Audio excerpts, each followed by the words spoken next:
श्रीमते रामचंद्राय नमः। ओम नमः परमहंसा स्वादित चरण कमल चिन्मकरंदाय भक्त जनमानस निवासाय श्री रामचंद्राय भागीशायस्य मदने लक्ष्मीर्यस्य च वक्षसि यस्यास्ते हृदये संवित्तं नृसिंहमङ्गले विश्वसर्गविसर्गादिनवलक्षणलक्षितम् श्रीकृष्णाख्यं परं धाम जगन्नाथ समाहितम् प्रह्लाद नारद पराशर पुंडरीक व्यासाम्बरीष शुकशौनक भीष्मराव्यान् रुक्माङ्गदार्जुनविभीषणादीन् पुण्यानिमान् भागवतान् वाञ्छाकल्पतरुभ्यश्च कृपासिन्धुभ्येव च पतितानां पावनेभ्यो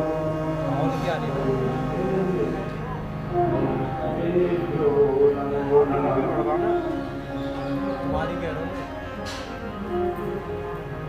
सीतानाथ समारंभां श्रीरामानन्दादि मध्यमाम् अस्मदाचार्यपर्यन्तां वन्दे गुरुपरम्पराम्।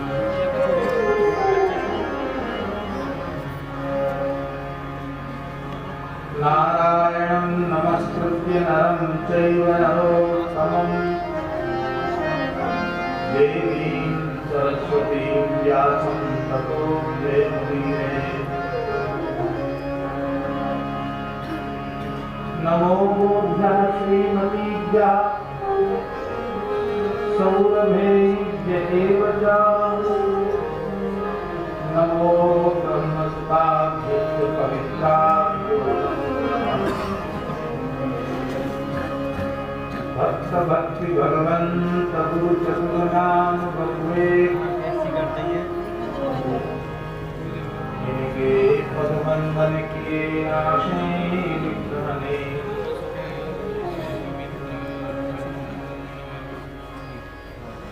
गोविंद जय जय गोपाल जय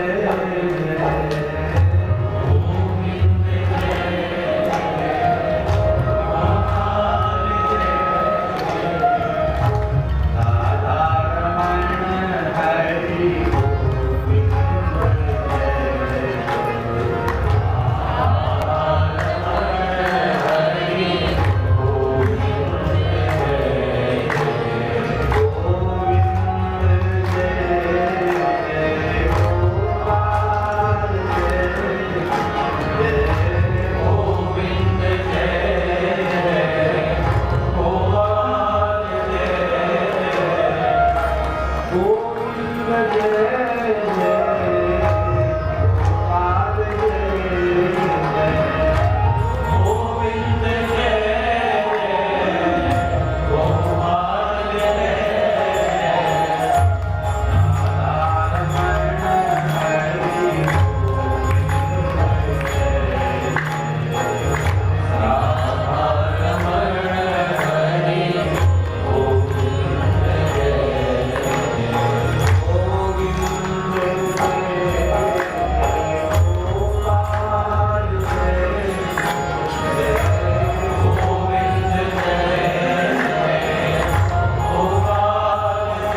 महाराज की जय। श्री यमुना महारानी की जय। श्री गिरिराज महाराज की जय। श्री गोपीश्वर महादेव की जय।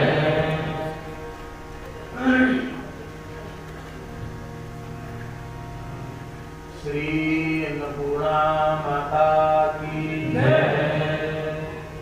यज्ञेश्वरी जगज्जननी गौ माता की जय। श्री जड़खोर गोधाम की जय। श्री पद्मेड़ा गोधाम की जय। श्री 84 कोष ब्रजमंडल धाम की जय। सद्गुरुदेव श्री भक्तमाली जी महाराज की जय। उनके पावन जयंती महामहोत्सव की जय। श्री सद्गुरुदेव पहाड़ी बाबा जी महाराज की जय। सब संतन की जय। सब भक्तन की जय। सब पितरन की जय। समस्त ब्रजवासी की जय। रास बिहारी सरकार की जय। द्वारिकाधीश की जय। जय जय श्री राधे। जय जय श्री सीताराम। हर हर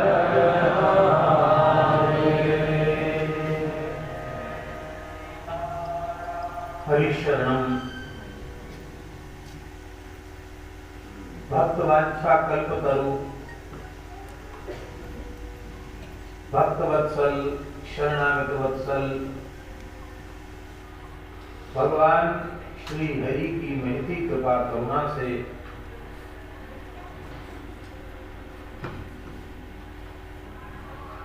श्रीधाम वृंदावन में श्री यमुना पुलिन बंसीवट गोपीश्वर महादेव की सन्निधि में स्थित अति प्राचीन श्री मनुक पीठ के इस पवित्र दिव्य सद्गुरुदेव पंडित श्री जगन्नाथ प्रसाद भक्तमाली सत्संग भवन में पूज्य गुरुजनों की संतों की मंगलमयी सन्निधि में हम आप सबको मानव जीवन का सर्वोत्कृष्ट सत्संग श्रीमद् भागवत की मंगलमयी कथा के माध्यम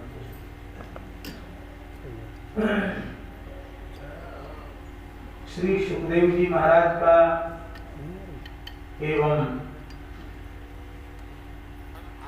श्रवण भक्ति के आचार्य राजर्षि श्री परीक्षित जी का पवित्र संवाद चल रहा है।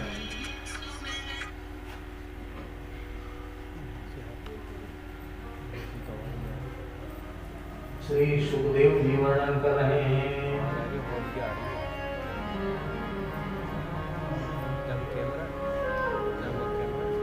यावन न जायेत परावरे विश्वेश्वरे द्रष्टरि भक्ति योगः तावत् समीयः पुरुषस्य रूपं क्रियावसाने प्रयतः स्मरेत।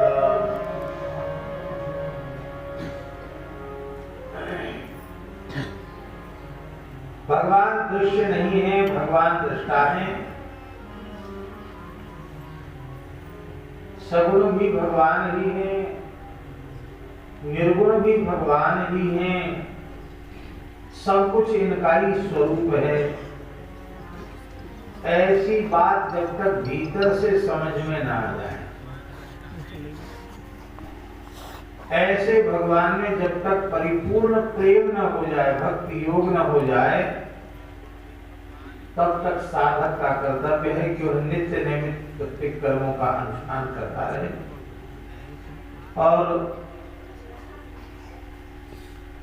स्थूल रूप से भगवान का चिंतन करता रहे कि जो कुछ हमें दिखाई सुनाई पड़ रहा है वह सब भगवान की। इसी बात को अध्यात्म रामायण में भगवान श्री राम ने कहा, यावन न पश्येद अखिलम मदात्मकम तावन मदाराधन तत्परो होगे। भगवान श्री राम कहते हैं जब तक सारी सृष्टि मदात्मक न दिखने लग जाए, ब्रह्मात्मक न दिखने लग जाए, श्री रामात्मक जब तक सारी सृष्टि न दिखने लग जाए,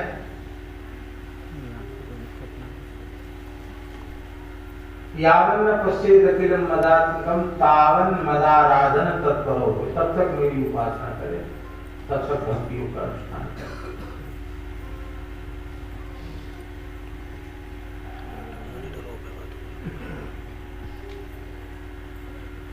अलग अलग कामनाओं की पूर्ति के लिए अलग अलग देवी देवताओं की उपासनाओं का वर्णन किया और अंत में कह दिया अकाम सर्व काम हुआ मोक्ष काम उदाहरण भी तीव्रेण भक्ति योगेन विजेत पुरुषों। कोई सर्वथा निष्काम है, अकाम है, अथवा सर्वकाम है, अथवा मोक्ष काम है, तो उसे तीव्र भक्ति योग के द्वारा परम पुरुष परमात्मा की उपासना भी करनी चाहिए।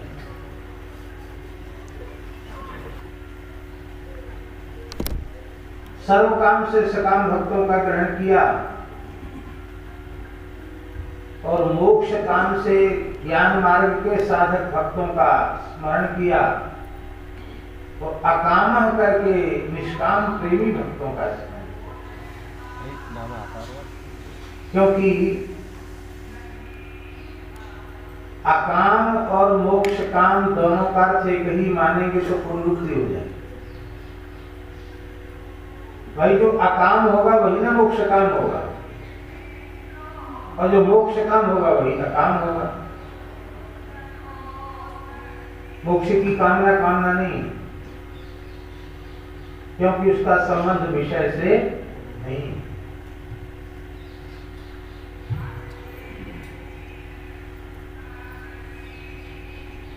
इसलिए मोक्ष काम से ज्ञान मार्ग के साधकों का ग्रहण किया गया और अकाम से भक्तों का ग्रहण।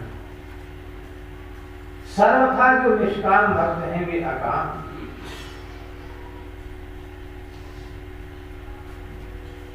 परम पुरुष भगवान की ही उपासना करनी चाहिए।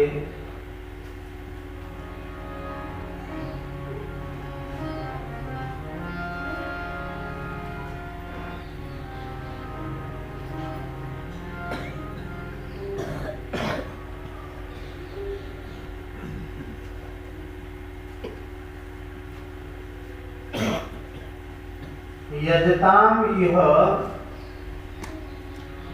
एतावान एवं निःश्रेषोदया। यजन करने वाले जो उपासना करने वाले साधक हैं, भक्त हैं, उनके निःश्रेषय का परम कल्याण का उदय इतना ही है, उनका सर्वोपरि हित इसी में है कि भागवत संगता यत् भगवती अचलो भावो। भागवतों के संग से, संतों के संग से भगवान में अविचल भक्ति हो जाए, यही उसका एकमात्र फल है।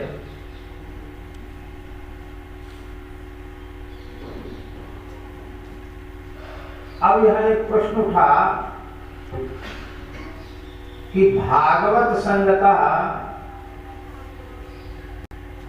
भगवती अचलो भावः, भागवतों के संग से भगवान में अविचल भाव उत्पन्न होता है। अविचल का अर्थ होता है किसी भी परिस्थिति में जो चलायमान हो। ऐसा भाव तो संतों के संग के बिना प्रकट होता नहीं है।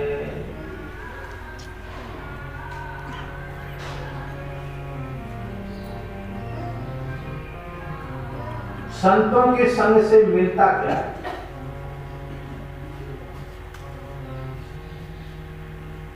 संतों के संग से क्या मिलता है?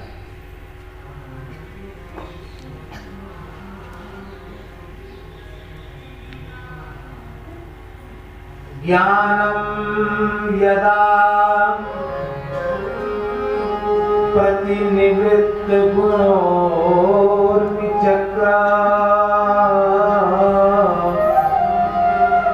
आत्म प्रसाद उत यत्र गुणेश्वर संगः। ज्ञानम यदा प्रतिनिवृत्त गुणोर्विचक्रम आत्म प्रसाद यत्र गुणेश्वर संगः। कैवल्य नाम कैवल्य सम्मत पथस्त्वथ भक्ति योगः। ओ निर्वृतो हरिकथा सुरतिं कुर्यात्।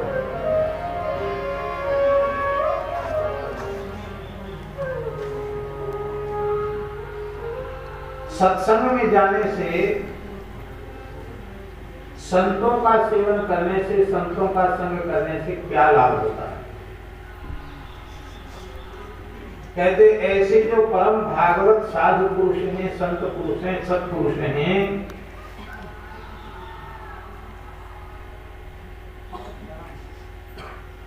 उनके सत्संग में जाने से, उनका संग करने से दुर्लभ गुण, दुर्लभ ज्ञान की प्राप्ति होती है। अत्यंत दुर्लभ ज्ञान की प्राप्ति होती है और ज्ञान की प्राप्ति का फल है कि संसार सागर की त्रिगुणमयी जो तरंगे हैं, उनके जो थपेड़े उठ रहे हैं, वे शांत हो जाते हैं।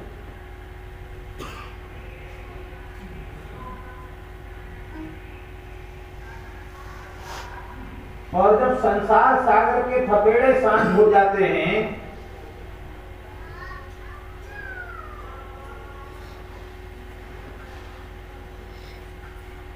तो हृदय शुद्ध हो जाता है और भीतर ही आनंद का अनुभव है। भीतर से आनंदानुभूति होने लग जाती है। जब तक हृदय में ही संसार सागर उद्वेलित हो रहा है, इसके त्रिगुण के थपेड़े जब तक शांत नहीं होंगे, तब तक आनंद सिंधु तो भीतर है, खिलौने ले रहा है, लेकिन उसकी अनुभूति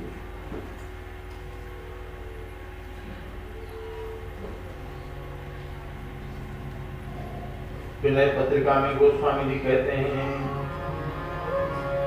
आनंद सिंधु मध्य तब वासा।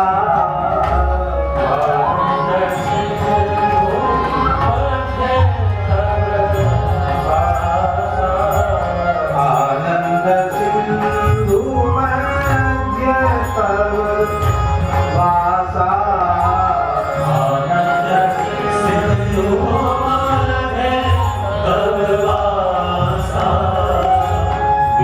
जाने कसिम रसी पियासा। जाने कसिम रसी पियासा। आनंद सिंधु मध्य तव वासा। आनंद सिंधु मध्य तव जाने कसम रसी पियासा।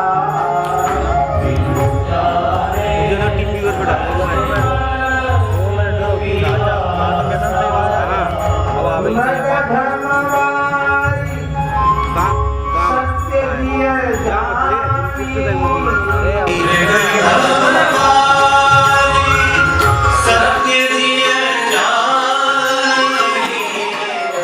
तू मगन भयो सुख मानी।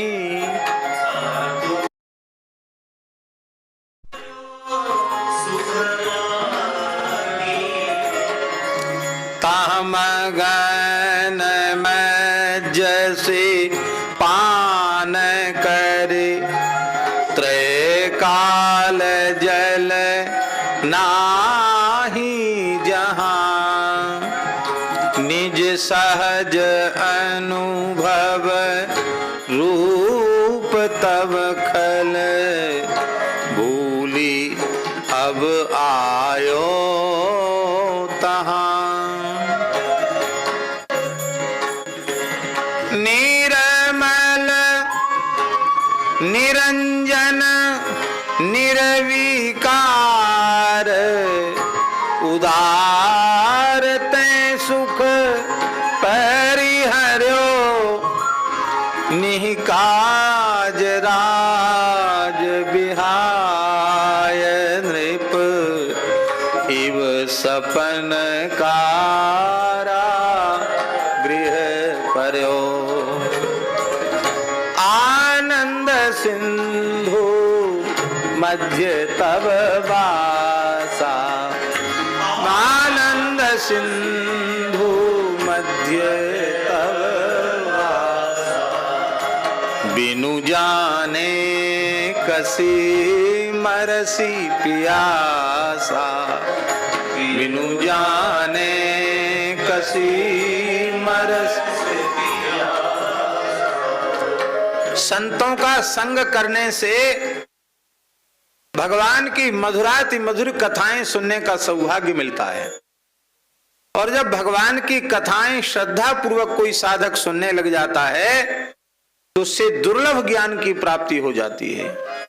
और जब दुर्लभ ज्ञान की प्राप्ति हो जाती है तो संसार सागर के त्रिगुणमयी त्रिगुण के जो थपेड़े हैं ना, वो अपने आप शांत हो जाते हैं। और जब संसार सागर की त्रिगुणमयी तरंगें शांत हो जाती हैं तो भीतर से आनंद का अनुभव होने लग जाता है। तब समझ में आ जाता है कि आनंद सिंधु मध्य तब वासा, आनंद सिंधु में हमारा निवास।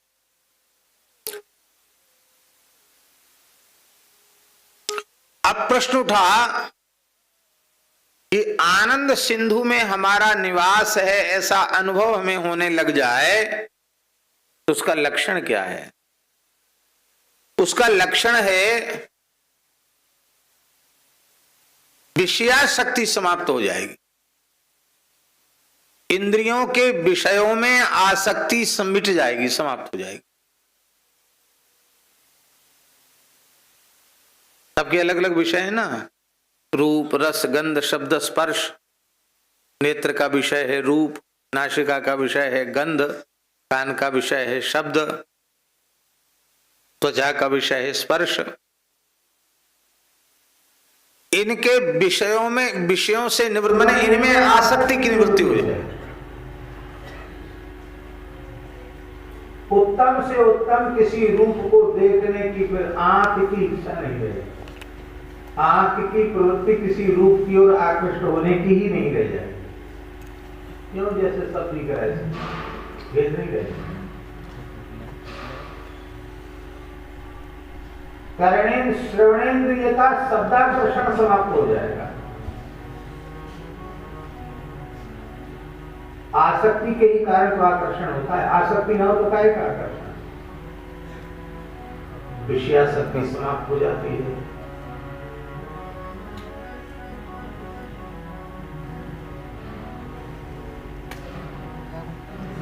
और फिर मरने के बाद नहीं,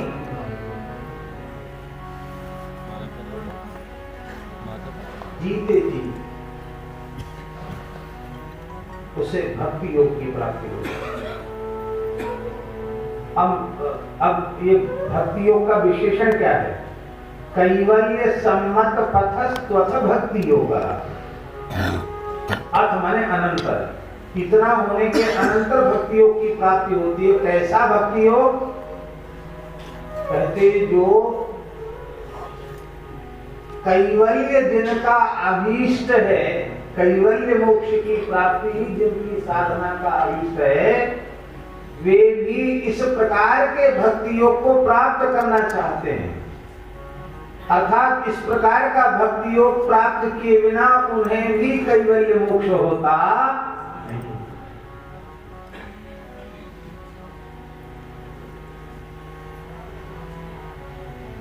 कैसा है बाबा? इसी का भावानुवाद किया है गोस्वामी जी ने। अथवा पद निर्वाण प्रेम को कथा करी माना था। क्या है देखो,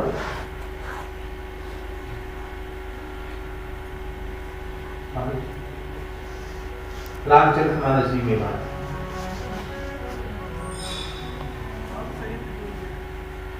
अथवा पद निर्वाण,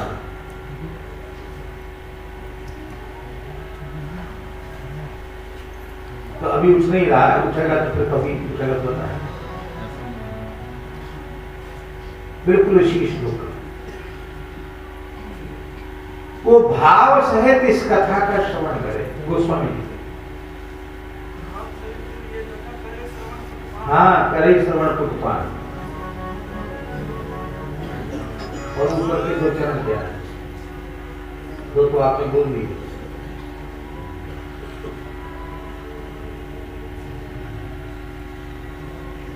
राम कुमार दास, राम चरण रति जो चहे अथवा पद निर्वाण। ये राम चरण रति जो चहे अथवा पद निर्वाण, भाव सहित सो यह कथा करी श्रवण पुट।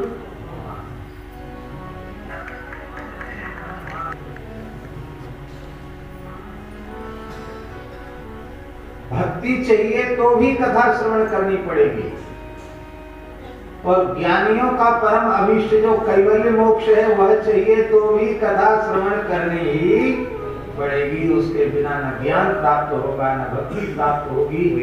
एकमात्र साधन है ज्ञान की प्राप्ति का, भक्ति की प्राप्ति का कथा, क्योंकि कथा श्रवण से ही दुर्लभ ज्ञान की प्राप्ति होगी। आप प्रश्न कर रहे हैं सुखदेव जी को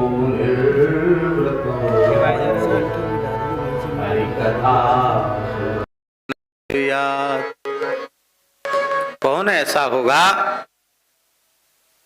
जो भगवान के ऐसी कथाओं से प्रेम नहीं करेगा? अवश्य प्रेम करना ही चाहिए। भगवान की कथाओं से प्रेम किए बिना ये जीवन व्यर्थ है।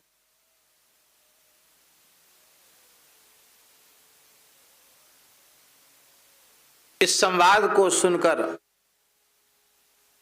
महर्षि शौनक तो इतने आनंदित हो गए कि उन्होंने सूत जी से निवेदन किया, हे भगवान इस प्रसंग को जल्दी कीजिए, आगे सुनाइए। हम बहुत विकल हो रहे हैं इसके श्रवण के लिए। क्यों? क्योंकि आयुर्हरति वै पुंसाम उद्यन्नस्तम चयन्नसौ तस्य रते यत्क्षणो नीता उत्तम श्लोक वार्तया। निश्चित ही मनुष्यों की आयु नष्ट होती चली जा रही है। भगवान सूर्य उदित हुए, फिर अस्त हुए, फिर उदित हुए, फिर अस्त हुए, ऋतुएं बदली, मास बदले, पक्ष बदले, वर्ष बदल गया। इस प्रकार की प्रक्रिया के द्वारा निश्चित ही भगवान सूर्य मनुष्यों की आयु का हरण कर रहे हैं।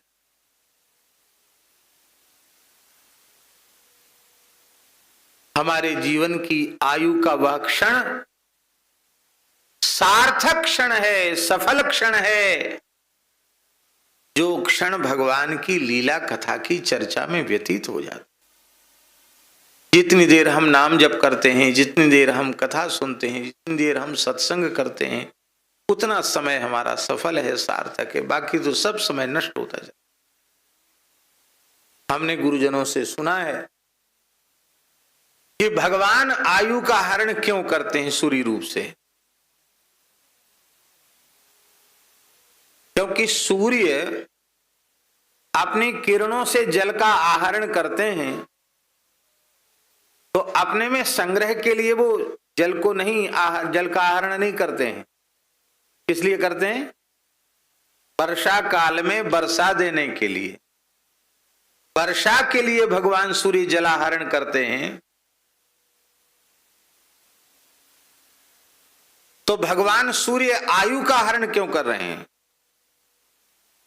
जैसे जलाहरण जल बरसाने के लिए करते हैं, क्या आयु का हरण भी आयु देने के लिए करते? बोले हाँ।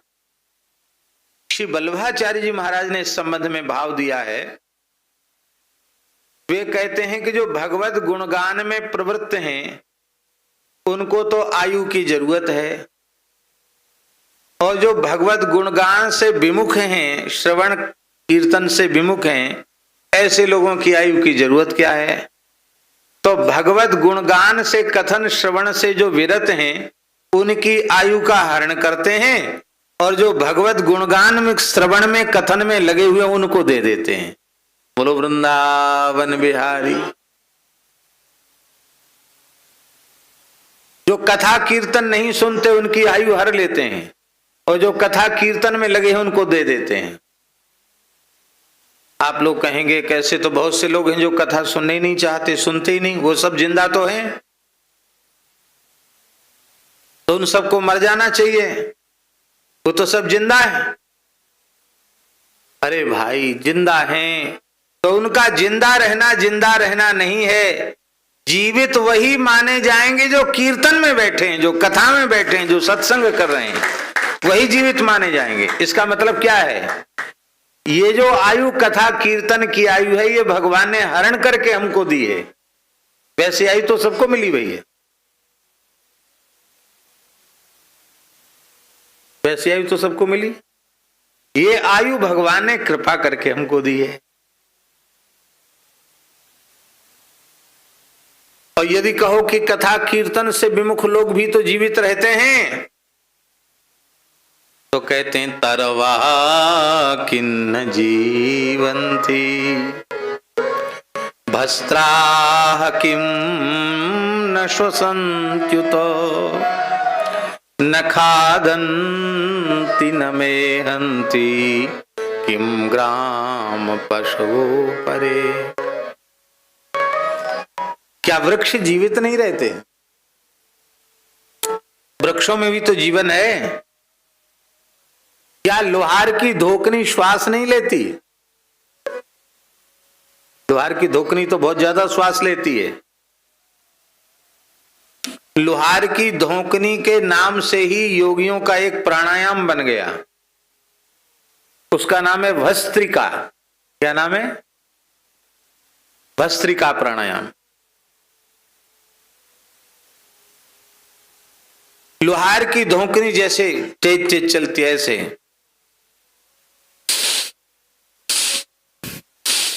ऐसे करके फिर कुंभक में प्राणवायु को रोक लेना, बाद में छोड़ना, ये भस्त्रिका है।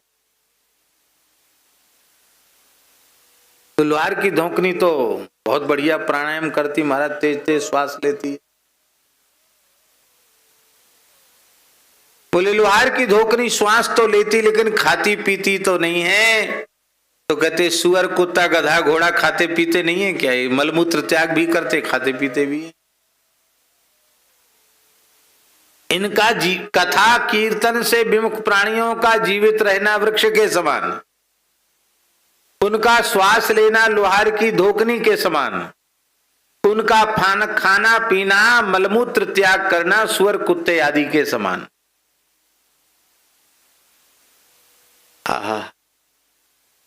जिसके कान में भगवान की कथा नहीं जाती है वो कान नहीं है। श्रवण रंध्र अहि भवन समाना।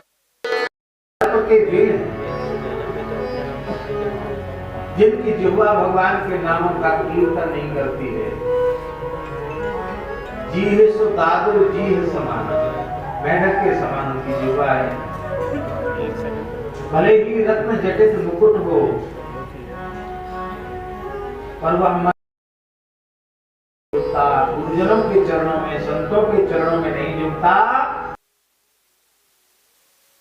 तो वह धड़ के ऊपर लदा हुआ बोझा मात्र है, भार ही है। उसके हाथ मुर्दे के हाथ हैं, जो हाथ गौ माता की सेवा नहीं करते, गुरुजनों की, संतों की, माता पिता की, भगवान की सेवा नहीं करते, वो हाथ तो मुर्दे के हाथ। भले ही उनमें मणियों से जटित स्वर्णमय कंकण ही क्यों न पहने हुए हों, वो नेत्र नेत्र नहीं है। मयूर पिक्ष में बने हुए नेत्रों के चिन्ह के समान हैं। लिंगानि विष्णोर न निरीक्षितो ये, जिन नेत्रों ने भगवान के चिन्हों का दर्शन नहीं किया,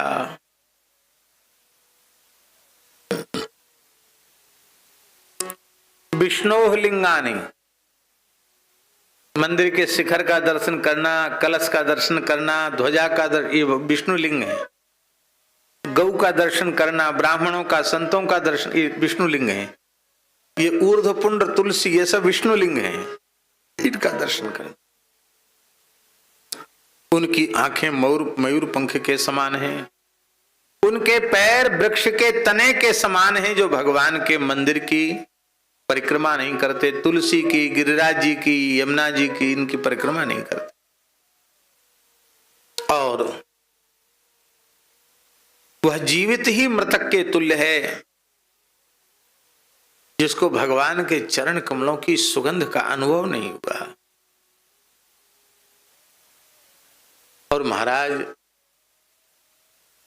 वो हृदय फौलाद का बना हुआ है, वज्र सार का बना हुआ है। कौन सा हृदय? तस्मसारम हृदयं बतेदम यद गृह्यमाणैर हरिनाम ध्येयैः न विक्रियेताथ यदा विकारो नेत्रे जलम गात्ररुहेषु हर्षः। वो हृदय हृदय नहीं है, वज्रसार माने फौलाद का बना हुआ हृदय है, जो भगवान के नामों का संकीर्तन करते समय, भगवान के मंगलमय चरित्रों को सुनते समय जिस हृदय में प्रेम उदित नहीं होता है, शरीर रोमांचित नहीं हो जाता है, कंठ भर नहीं जाता है, हृदय भर नहीं आता है, नेत्रों से प्रेमाश्रु प्रवाह नहीं चलता है, वो हृदय हृदय नहीं, वो तो फौलाद का टुकड़ा है, फौलाद का बना हुआ।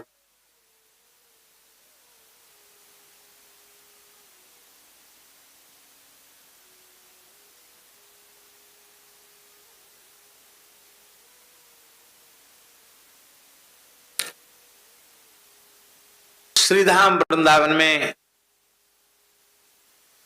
श्री गदाधर भट्ट जी महाराज कथा कह रहे थे, और प्रेमी कथा श्रवण कर रहे थे।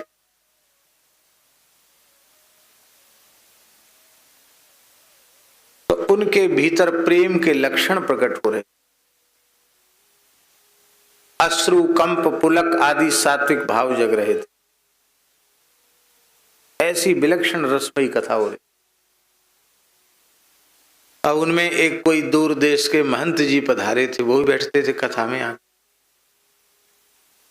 बड़े संपत्तिशाली थे, बड़े महंत थे। आओ आओ महंत जी महाराज, आओ महंत जी महाराज, उनको आगे लोग बिठाते, विशेष आसन देते, ऐसा कुछ गद्दा तकिया कुछ लगा देते। अब देखते कि सब श्रोता तो रो रहे हैं कथा में, हमारे तो प्रेम आता ही नहीं भीतर से, क्या करें। उनको रुलाई नहीं आती, प्रेम नहीं जगता उनको, तो उनको लगता कि हमारी तो भारी बेइज्जती हो रही। कथा में तो अच्छा लगता, कथा में तो आते थे, बिना अच्छा न लगे तो क्यों आए कथा में, पर कथा में प्रेम नहीं जगता था उनको। तब उन्होंने क्या किया, 2-3 दिन कथा में आए, जब प्रेम नहीं जगा तो उन्होंने तीखी लाल मिर्चा का पाउडर बढ़िया से पीस के लाल मिर्चा और अपनी माला झोली में रख के लाए। जैसे ही उन्होंने देखा कि कथा बड़ी रसमयी हो रही, श्रोता कोई रो रहा है, कोई सक रहा है, तो फट से उन्होंने झोली में, माला झोली में हाथ तो था ही, तो मिर्चा का पाउडर ऐसे ऐसे लगाया, ऐसे ऐसे करके आंखों में रगड़ लिया। अब आंखों में लाल मिर्चा का पाउडर लगाओगे तो बिना प्रेम के प्रेम जग जाएगा, आंख में आंसू बहने लग जाएगा। खूब आंसू आंख में चलने लगे। लोग, अरे आज तो महंत जी के भी प्रेम जग गया, देखो कितना आंसू चल रहा है। पर वक्ता जो होता है ना, उसकी प्रायः श्रोताओं पर, सब पर नजर होती। श्रोता सोचते हैं कि उधर तो दिखता नहीं, इधर ऐसा नहीं है, तो सबके ऊपर नजर रहती प्रायः। तो श्री गदाधर भट्ट जी ने देख, ये प्रेम की रुलाई नहीं है, ये आंख में मिर्चा लगा के रो रहे। तो इस बात को अनुभव करके भी विशेष भावाविष्ट। कथा के बाद व्यास पीठ से उतरे और उनके चरणों में साष्टांग, उनको बड़ा आश्चर्य, इतने बड़े महापुरुष हमें साष्टांग प्रणाम क्यों कर रहे हैं? अरे महाराज आप, अरे बोले आपने बहुत बड़ी शिक्षा हम लोगों को प्रदान की है। भगवान के कथा कीर्तन में जो आंखें द्रवित न होवें, उनमें सुरमा डालने के योग्य नहीं है, वो आंखें तो लाल मिर्चा झोंक देने के योग्य है। आपने बहुत अच्छी प्रेरणा प्रदान की। ऐसा कहकर जैसे ही प्रेमालिंगन उनका किया, प्रेम में विभोर होकर उन महंत जी को हृदय से लगाया, हृदय से लगाते ही तत्काल अष्ट सात्विक भाव उनके भीतर प्रकट हो गए। प्रेमी भक्त का स्पर्श करने मात्र से अष्ट सात्विक भाव जग जाते हैं। श्री अयोध्या जी की घटना है।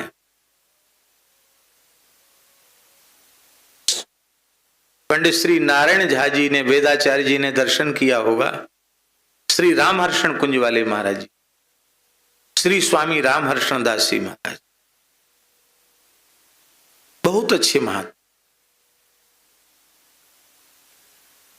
अयोध्यानाथ मंदिर वाले परम पूज्य स्वामी संत श्री गोपालाचार्य जी महाराज के पास एक विद्वान आए, बहुत अच्छे विद्वान।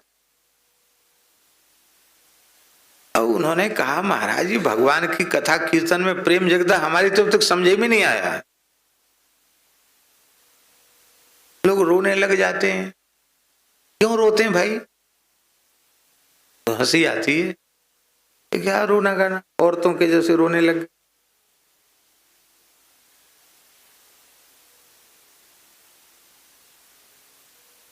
हम तो खूब पढ़ते हैं, लिखते हैं, पढ़ाते हैं, हमको तो कभी ऐसा नहीं जगता। तो पूज्य श्री गोपालाचार्य जी महाराज ने कहा कि किसी प्रेमी महात्मा का स्पर्श हो जाए तो प्रेम जग जाएगा। ऐसे तो कोई महात्मा हो ही नहीं सकते जिनके स्पर्श से प्रेम जग जाए। आपकी दृष्टि में कोई हो तो बताओ। बोले हाँ है। हमारे विश्वास के अनुसार, पूज्य संत श्री गोपालाचार्य जी ने कहा, हमारे विश्वास के अनुसार श्रीमद स्वामी रामहर्षण दास जी महाराज ऐसे संत हैं, उनके स्पर्श से प्रेम जग सकता। चलो उन्हीं के पास। वहां गए तो जिन लोगों ने उनका दर्शन किया, सरकार का हर्षण कुंज महाराज जी का, उनको अनुभव होगा एक क्षण भी उनका व्यर्थ नहीं जाता था। नाम जप, कीर्तन, भक्त चरित्रों का कथन, श्रवण, कुछ न कुछ निरंतर चलता रहता था उनके। तो महाराज जी बैठे थे आसन पर और उन चरण अपना नीचे लटकाए हुए थे और उनकी सेवा में रहने वाले हल्के हाथ से उनके चरणों में तेल लगा रहे, कड़ुआ तेल लगाते थे, मालिश कर रहे थे। जलन होती थी, वो तेल लगा रहे थे। और कोई संत सुना रहे थे कुछ, तो श्रवण करके महाराज जी के नेत्रों से अश्रुपात हो रहा था। तो शांत भाव से वहीं जाकर श्री संत गोपालाचार्य जी महाराज और वे विद्वान महापुरुष दोनों बैठे और कथा चल रही थी वहां। तो जैसे हमारे कंधे पे गमछा है, ऐसे ही पंडित जी का ही कोरा गमछा उनके पंडित जी के कंधे से श्री गोपालाचार्य जी महाराज ने ऐसे उठाया बाएं कंधे से, और गमछा उठा के धीरे से महाराज के चरणों के पास रख। किसके चरणों के पास? पूज्य श्री रामहर्षण कुंज वाले महाराज जी के चरणों के पास रख। अब इस क्रिया पर किसी का ध्यान नहीं गया और महाराज जी के चरणों में से मालिश होता रहा। और थोड़ी देर बाद वही गमछा उठाकर उन्होंने उन पंडित जी के कंधे से तो उठा ही था धीरे से, अब उनकी गोद में ऐसे डाल दिया। जैसे ही गोद में वो गमछा पड़ा, पड़ते ही उनके अश्रुकंप पुलक आदि सब सात्विक भाव उनके भीतर जगने लगे। उनको पता ही नहीं चला कि हुआ क्या, ये रोमांच क्यों हो रहा है, अश्रुपात क्यों, और उनको पता नहीं चला। तब ज्ञात हुआ कि ये उनके चरणों को छुए हुए वस्त्र के स्पर्श की महिमा थी। कपड़ा तो हमारा ही था, पर थोड़ी देर संत के चरण का स्पर्श हो गया। प्रेमी के स्पर्श से प्रेम की जाग। गीता वाटिका गोरखपुर में इस समय परम पूज्य श्री राधा बाबा महाराज का जन्मोत्सव चला। पौष शुक्ला नवमी का उनका जन्म और पौष शुक्ला षष्ठी का महाराज जी का जन्म। इसी पूष में दोनों ही महापुरुष पधारे। इसी पक्ष में, शुक्ल पक्ष में वहां भी उत्सव हो रहा है गीता वाटिका गोरखपुर में।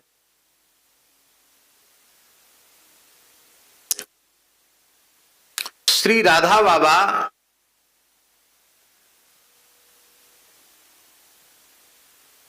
पूर्ण ज्ञानी भक्त,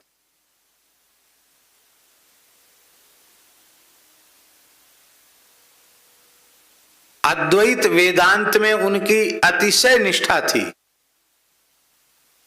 वे निर्गुण निराकार निर्विशेष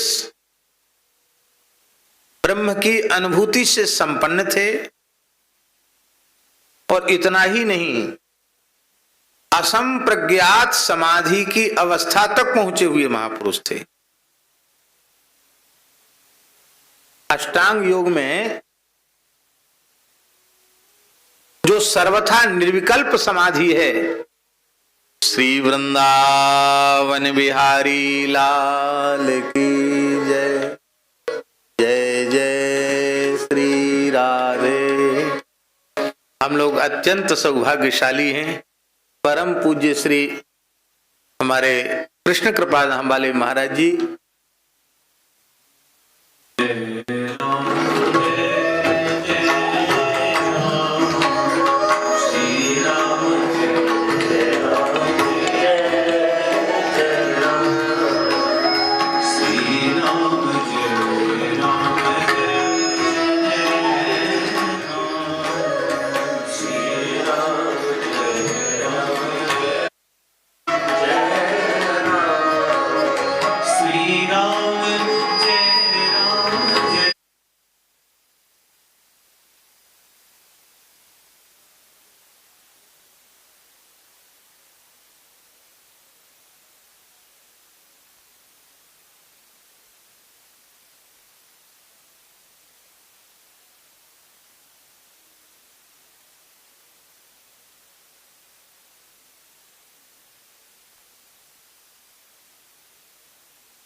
उनका सन्यास भी विद्वत सन्यास था, विविदिशा सन्यास नहीं था। पूज्य राधा बाबा का विद्वत सन्यास था।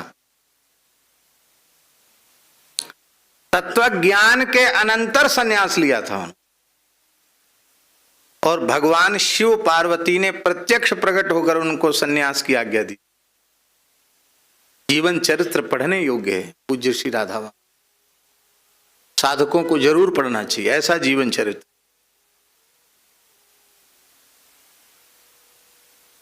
तो बाबा की अद्वैत निष्ठा परिपूर्ण थी और सगुण स्वरूप में उनकी रति नहीं थी।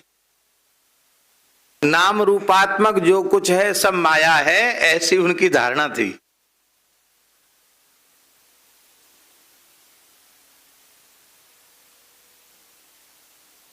इस संबंध में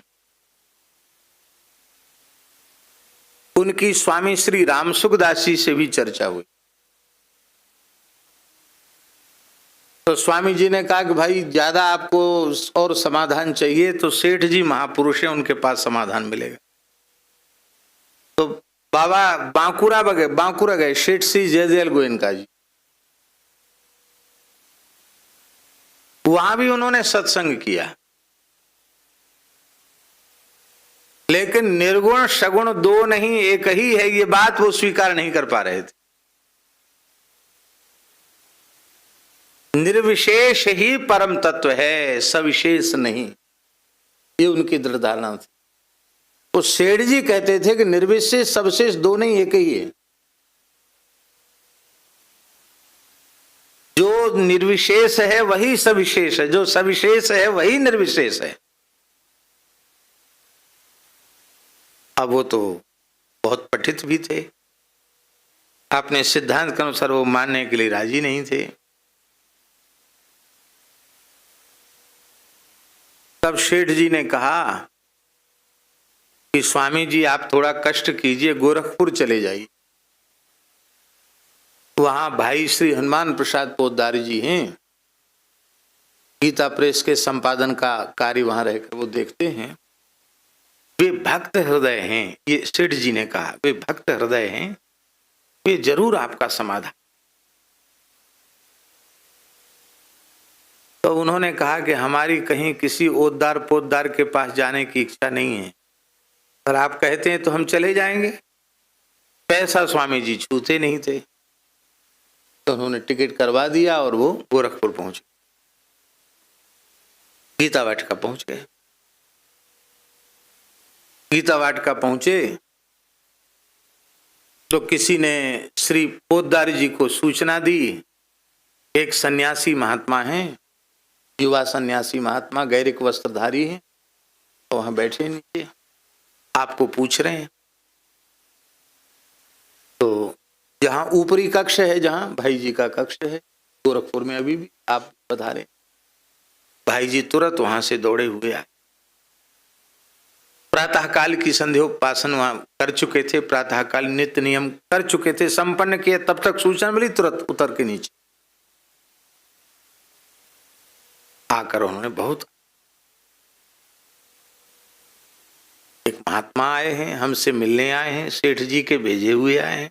बड़े प्रसन्न हुए भाई जी, और उन्होंने श्रद्धा पूर्वक भूमि पर मस्तक रखकर प्रणाम किया, क्योंकि वे वैश्य थे, गृहस्थ थे, और गृहस्थ का धर्म है साधु सन्यासी को प्रणाम करना। उस मर्यादा में उन्होंने प्रणाम किया, और फिर प्रणाम के बाद चरण स्पर्श उनकी अनुमति से उनका चरण स्पर्श भी किया, ऐसे दाहिने हाथ से दाहिना चरण, बाएं हाथ से बाएं।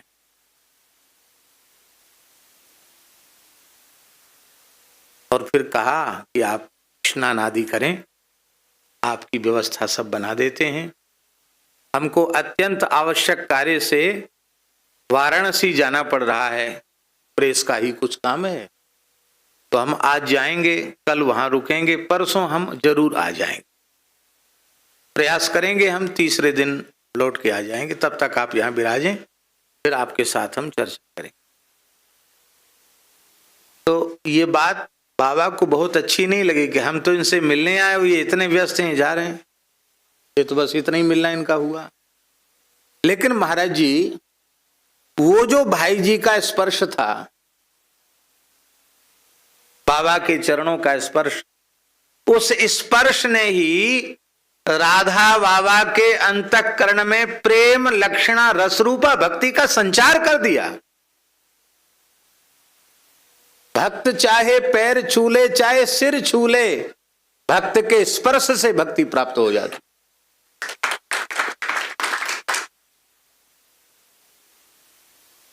और भिक्षा करके स्वामी जी कुटिया में थे, उधर उस परिसर में अखंड कीर्तन अभी भी अखंड कीर्तन चल रहा है, अखंड कीर्तन चल रहा था। और बाबा प्रणव का जप करते थे और ध्यान में रहते थे, प्राय ध्यान धारणा समाधि की जो साधना है वो करते थे। तो कीर्तन जो है ना उनको लगता था हल्ला गुल्ला। अरे बोले भाई बड़ी अशांत जगह है, कितना हल्ला गुल्ला हो रहा है, ये सब बाजा बज रहा है, गा रहे हैं चिल्ला रहे हैं लोग। वो कीर्तन को हल्ला गुल्ला ही समझते थे। लेकिन चलो भाई जी कह गए हैं तो 2 दिन तो प्रतीक्षा हम कर ही लेते हैं, कोई बात, सत्संग करना उनके साथ बैठ। उस दिन शरद पूर्णिमा थी, बाबा रात्रि में ध्यान में बैठे थे, मंद्र स्वर में महामंत्र का कीर्तन चल रहा था। और ठीक अर्धरात्रि के समय बाबा के नेत्रों के समक्ष साक्षात नीलमणि श्री कृष्ण प्रकट हो गए। और फिर तो ऐसे धस गए ठाकुर जी बाबा के चित्त में कि चित्त चढ़ी वह सांवरी मूरति, उर्विच आन अड़ी, आली मेरे नैना बाण भरी।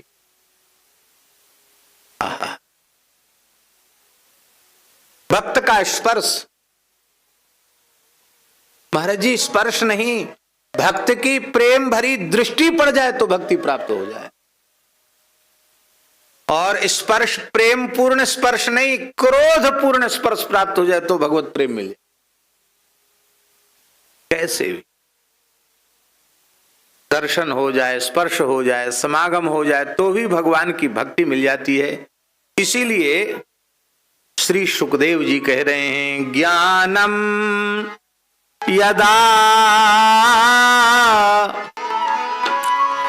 प्रतिनिवृत्त गुणोर्मि चक्र, महात्मा प्रसाद उत यत्र गुणेश्व संगः, कैवल्य सम्मत पथस्त्वथ भक्ति योगा, को निर्वृतो हरि कथा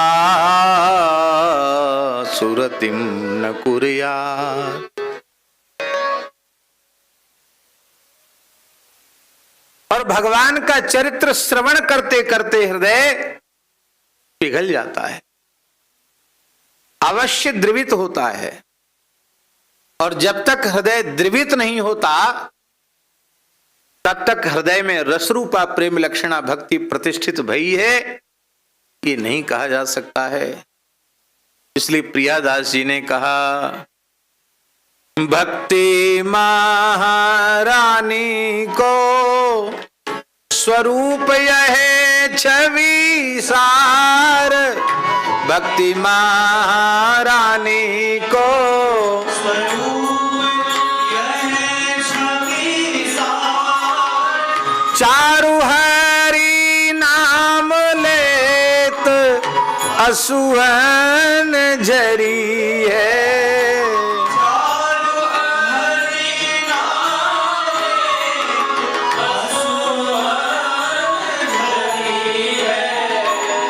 चारु हरि नाम लेत असुवन झरी है, चारु हरि नाम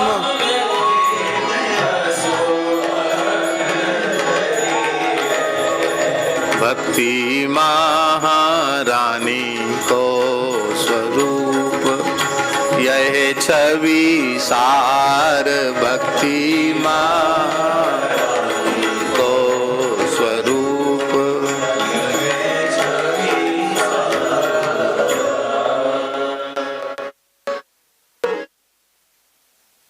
महाराज जी जिन पूज्य सदगुरुदेव भगवान का 104वां जयंती महोत्सव हम लोग मना रहे हैं, वे निरंतर अष्ट सात्विक भावों में ही भरे रहते थे, निरंतर।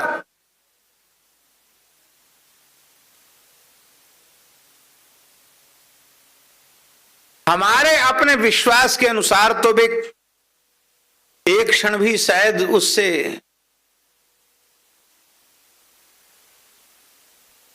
युक्त नहीं होते होंगे।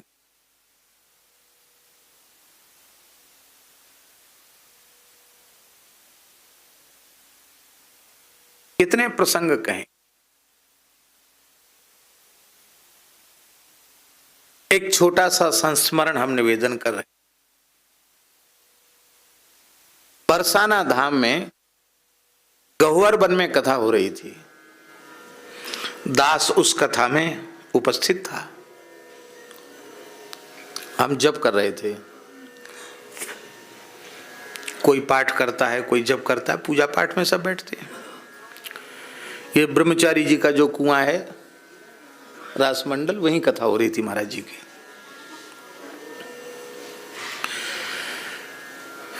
दास तो उनमें उपस्थित है ही है। पूज्य परमहंसी महाराज भी उपस्थित थे। श्री राजाराम दास जी महाराज जो गौर वन में विराज थे, वो भी उपस्थित थे। तमाम संत थे बरसाने के। महाराज जी प्रायः नेत्र बंद करके कथा कहते थे। 2 टाइम कथा कहते थे। संगीत तो था ही नहीं, सीधी सीधी कथा। तो एक दिन कथा में महाराज जी किसी प्रसंग में वो बोले राधा कृष्ण के प्रथम मिलन की लीला। तो महाराज जी, अब देखो कथा में कोई बहुत उसको इस प्रकार से बना के नहीं बोल रहे थे, एकदम सीधी भाषा में कि लाल जी नंदगांव से खेलते हुए बरसाने की ओर चले और लाडली जी सखियों के साथ खेलती हुई नंदगांव की ओर चली और प्रेम सरोवर पर दोनों का मिलन हुआ। इतनी सी बात कहनी थी उनको। प्रेम सरोवर बीच में है, गाजीपुर प्रेम सरोवर। तो वहां प्रथम मिलन वहीं में हुआ ऐसा मानते हैं। तो महाराज जी बोले कथा के मध्य में कि आज पहली बार श्री राधा रानी ने अपने प्राण जीवन धन श्याम सुंदर को देखा और श्याम सुंदर ने पहली बार अपनी प्राण वल्लभा श्री राधा रानी को देखा। देखते ही क्या हो गया, विलक्षण प्रेम प्रकट हो गया। बस इतना कहते ही और ऐसी अवस्था उनके शरीर की हो गई, महाराज जी के शरीर की, कि इतनी जोर से शरीर में कंप हुआ कि पूरी व्यासपीठ चलने लगी। सारे शरीर की नसें बाहर तक उभड़ आई, जैसे किसी शरीर में बिजली का झटका लगे और एकदम झटका लगे बार बार, ऐसे झटका शरीर में आने लग गया। ऐसी चौकी पकड़ ली महाराज जी ने। हम वाणी से वर्णन नहीं कर सकते, कैसे कहें क्या कहें। उस प्रेम का विलक्षण प्रभाव ऐसा हुआ कि वहां बैठे हुए जितने लोग थे सबके अश्रु पुलक कंप आदि भाव प्रकट हो गए। सब में प्रेम के लक्षण प्रकट हो गए, कोई वंचित नहीं रहा। कथा बंद हो गई।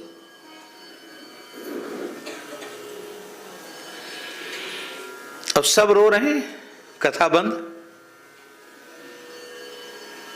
हमने कोशिश की कि हम कीर्तन कराएं, पर हमारा भी कंठ इतना अवरुद्ध था कि स्वर ही नहीं निकले।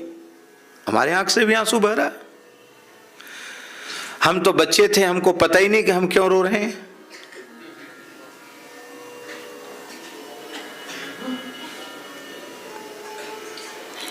बहुत देर के बाद महाराज जी ने कोशिश की कि मैं कुछ बोलूं।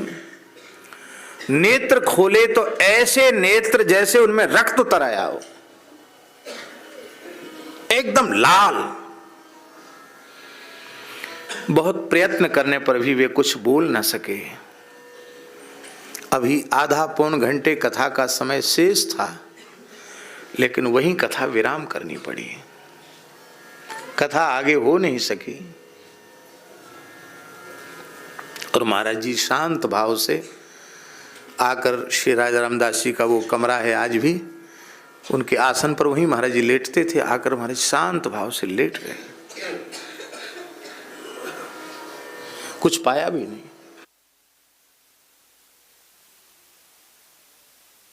में आकर विराज गए, धैर्य पूर्वक कथा कही। अब रात्रि का समय हो गया, दिन भर कुछ नहीं पाया था, रात्रि को आग्रह किया तो कुछ थोड़ा बहुत महाराज जी ने पाया, थोड़ा दूध लिया, एक आध कुछ रोटी ली, बस फिर लेट गए। तो हम उनके श्री चरणों को धीरे धीरे दबाने लगे। तो हमारी जिज्ञासा हुई कि हम पूछें कि आखिर महाराज जी कोई बात तो ऐसी रोने की थी नहीं, आग हुआ क्या? तो मैंने महाराज जी से पूछा,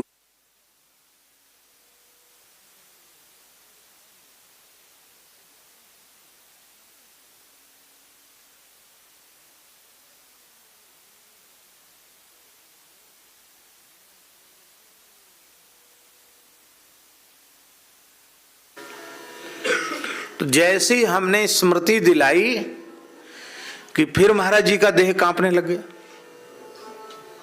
तब हमारी समझ में आया कि वो नशा अब तक वैसा ही बना हुआ है, वो तो किस धुन में वो कथा कह गए ये तो वही जाने,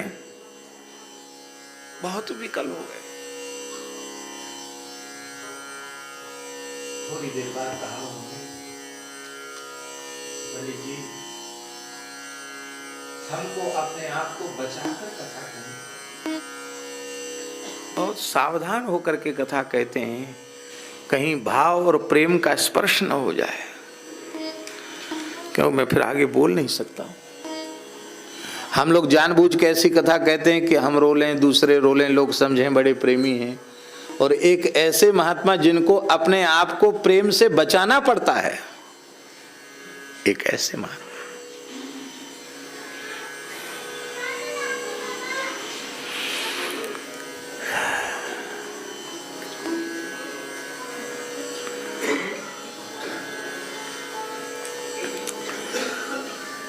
वैसे प्रत्येक श्रद्धावान सत शिष्य को गुरु तत्व का अनुभव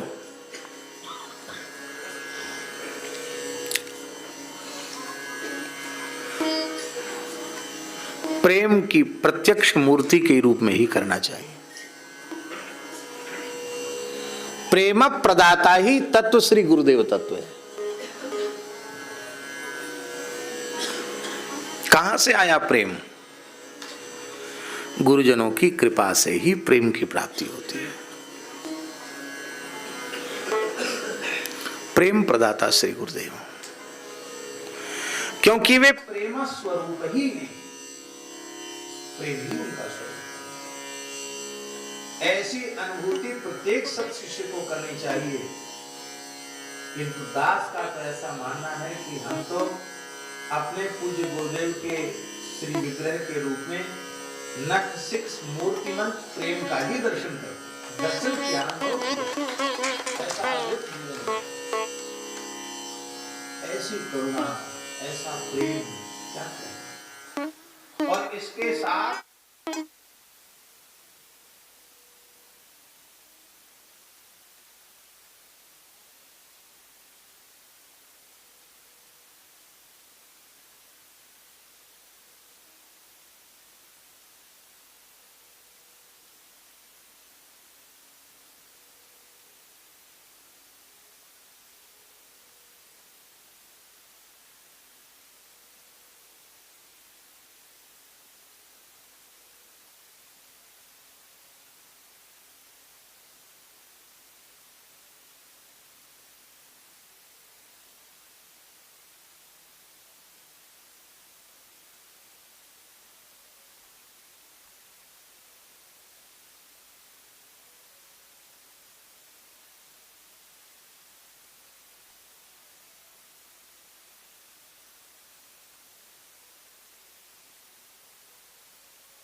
महाराज जी का आविर्भाव तिथि है।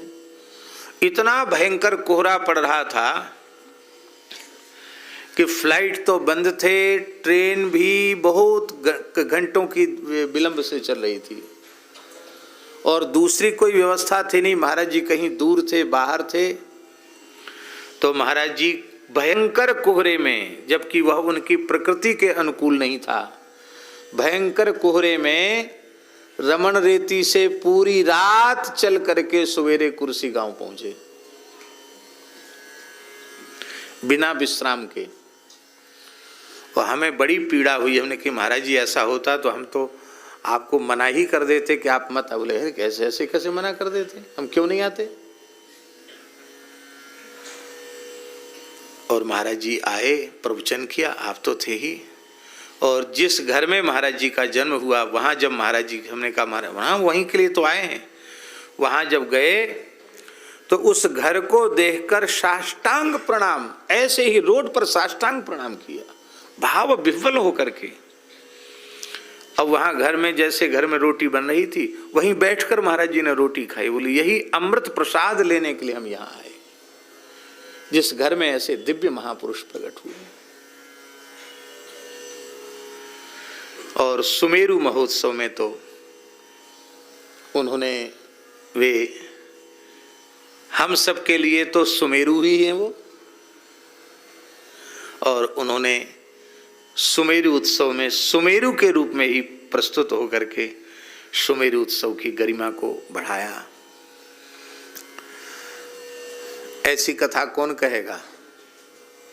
कथा भी खुद कही, पंडाल भी खुद ही बनाया, व्यवस्था भी खुद ही की और खुद भी पाया, हम सबको भी पवाया। यद्यपि 2-3 नहीं है, सब एक ही है, लेकिन हम लोग जो नाम मात्र के जो आयोजक हैं उन पर दिया सलाई का भी खर्च का भार नहीं दिया कि दिया सलाई का भी खर्च का भार, दिया सलाई तो जानते ना, माचिस, दिया सलाई का भार भी उन्होंने नहीं दिया। अद्भुत हैं। और उनकी प्रेरणा से ही ये शताब्दी महोत्सव मना, उनकी प्रेरणा से स्मृति ग्रंथ छपा, उन्होंने ही छपवाया। उनकी प्रेरणा से ही सद्गुरु चरितामृतम छपा। तो ऐसी अद्भुत उनकी गुरु निष्ठा, आचार्य निष्ठा। तो आज महाराज जी का भी आशीर्वाद और प्रेम संदेश हमने उनके भाव को यहाँ व्यक्त किया। उनकी ओर से भी हम सबको आशीर्वाद। और जैसा वात्सल्य पूज्य श्री रमण रीति वाले महाराज जी का है, वैसा ही वात्सल्य हम लोगों को पूज्य श्री कृष्ण कृपा धाम वाले महाराज जी का भी प्राप्त है। ऐसा लगता है कि ठाकुर जी एक एक कार्य के लिए संतों को धरती पर भेजते हैं। अपनी वाणी श्रीमद् भगवत गीता के प्रचार प्रसार के लिए ही मानो भगवान ने इस युग में पूज्य महाराज जी का वर्ण कर लिया है और समग्र विश्व में आपके माध्यम से गीता का प्रचार। कैसा अनुपम अद्भुत दृश्य था जब लाल किले की प्राचीर से भारतवर्ष के सभी संत महापुरुष विराज करके वहां से गीता का संदेश। और आज कुरुक्षेत्र जो गीता के प्रादुर्भाव की स्थली है, यदि इस वर्तमान समय में उसकी जागृति उसके अपने स्वरूप में हो रही है, तो उसको भी, उस पवित्र कार्य में भी निमित्त श्री ठाकुर जी आपको ही बना रहे, आपको ही माध्यम बना करके भगवान ने कुरुक्षेत्र में गीता का महनीय कार्य आरंभ किया है। और हम समझते हैं कि आने वाले थोड़े ही समय के बाद, अभी भी इतना दिव्य स्वरूप वहां प्रकट हो गया कि थोड़े समय के बाद पूरे संसार में कहीं किसी को गीता के बारे में कुछ समझना होगा तो पूज्य महाराज जी के द्वारा बनाए हुए उस दिव्य संस्थान में ही जा करके, और वो एक दिशा मिलेगी। बहुत अद्भुत कार्य हो रहा है, गौ सेवा का कार्य भी और गीता के प्रचार प्रसार का कार्य भी। जड़खोर गोधाम में गो सेवा आपके मंगलमय संकल्प से, आपकी कृपा से, आपकी करुणा से ही हो रही है। ऐसे पूज्य श्री कृष्ण कृपा धाम वाले महाराज जी के युगल चरणों में हम बार बार प्रणाम पूर्वक निवेदन करते हैं कि वे अपना मंगलमय आशीर्वाद हम सबको प्रदान करें।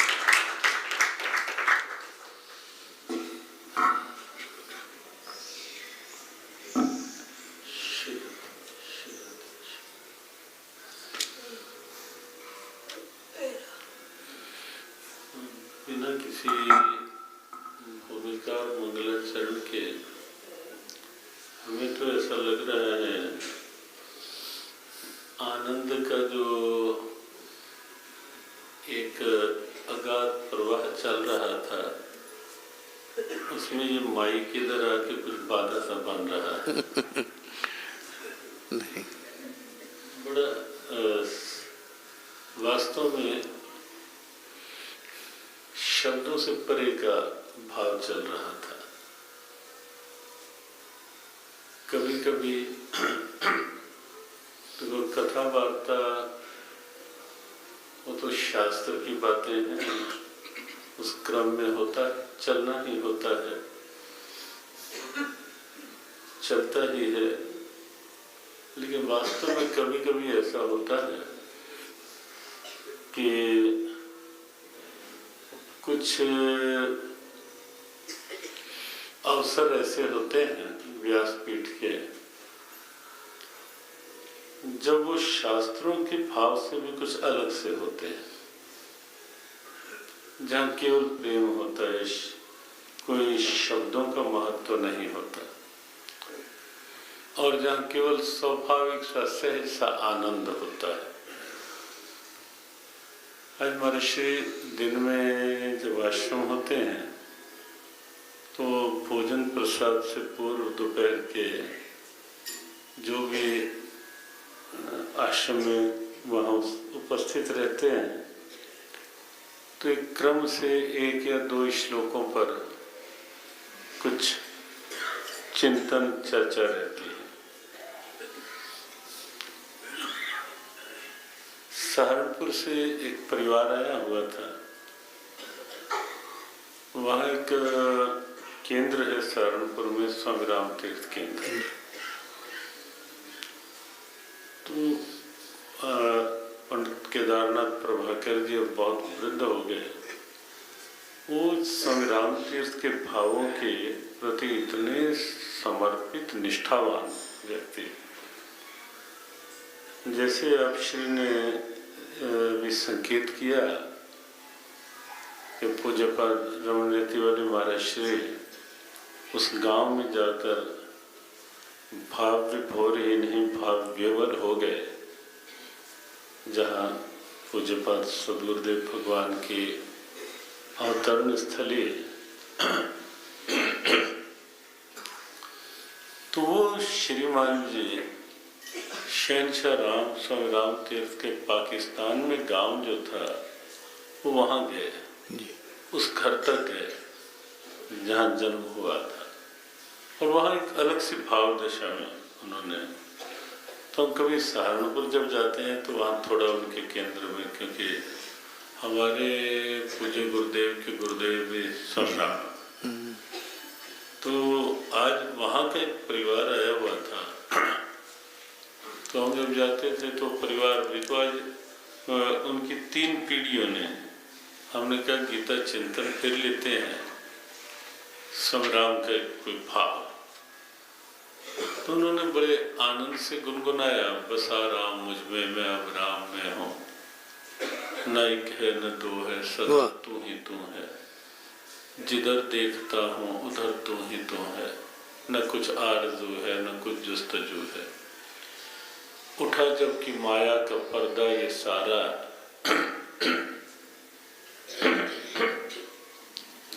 किया गम खुशी ने भी मुझसे किनारा, जुबान को न ताकत न दिल को रसाई, मिली अब मुझे अपनी ही बादशाही।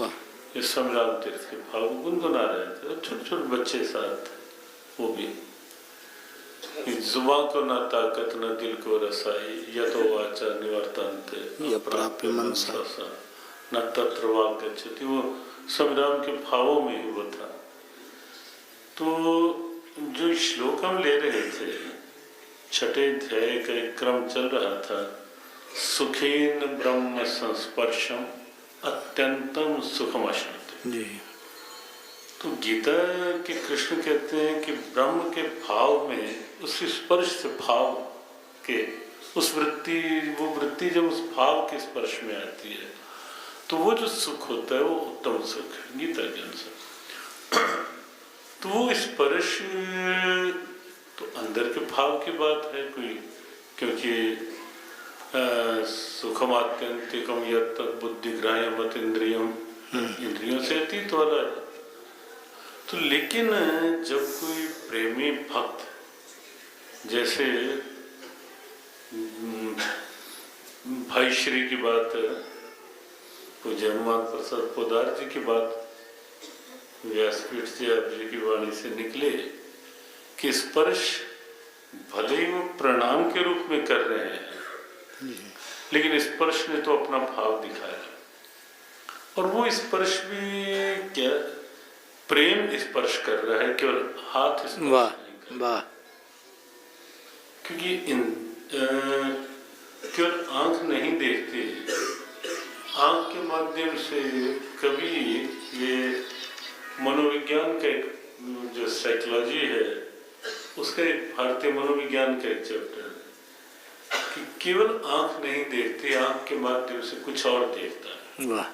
किसी की कहीं किसी को हम ईर्ष्या की दृष्टि से देखते, आंख तो वही है, किसी को कोई काम दृष्टि से, किसी को कोई मोह दृष्टि से देखता है, किसी को कहीं अहम के उस भाव से देखता है।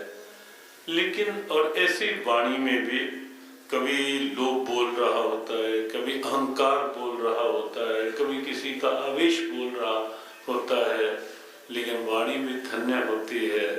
या कोई भी अंग जब किसी का प्रेम वाणी के माध्यम से बोल रहा होता है, जब किसी का तप वाणी के माध्यम से बाहर निकल रहा होता है शब्द बन करके, जब किसी का अंदर के भजन भाव की गहराई जो है वो शब्द के रूप में बाहर प्रवाहित हो रही होती है, तो वहाँ शब्द भी धन्य होता है, वाणी भी धन्य। और वो शब्द जो होता है, वो भाव जो होता है, न जाने कितनों की धन्यता का आधार बन जाता है। वहाँ क्रिया नहीं, वहाँ भाव की बात है। तो ऐसे ही मुझे स्पर्श था, क्योंकि ऐसे महापुरुषों का, जैसे महाराज श्री ने पूज्य गुरुदेव भगवान की बात कही कि बात केवल शब्द की नहीं, वो प्रेम जो रोमांच की स्थिति में, पुलक की स्थिति में, कंप की स्थिति में, और फिर अश्रुपात की स्थिति में, और वो ऐसा जब भाव प्रकट होता है, वो भाव केवल कहीं एक शरीर तक सिमट कर रह पाए तो नहीं, वो तो एक क्षणों में पूरे वातावरण को अपने आगोश में ले लेता है, पूरे वातावरण में अपना प्रभाव डाल देता है। और वहां वो वही स्थिति है जिस स्थिति में किसी भाग्यशाली को ऐसे महापुरुष के साथ दृष्टि मिलाने का सौभाग्य मिल जाए, वो जीवन में कभी आ जाए कोई क्षण ऐसा कि किसी महापुरुष के साथ उस समय दृष्टि मिल जाए, या ऐसे किसी महापुरुष के उस भाव दशा के निकले शब्द कान में पड़ जाए, या उस समय ऐसे किसी महापुरुष के स्पर्श का सौभाग्य मिल जाए।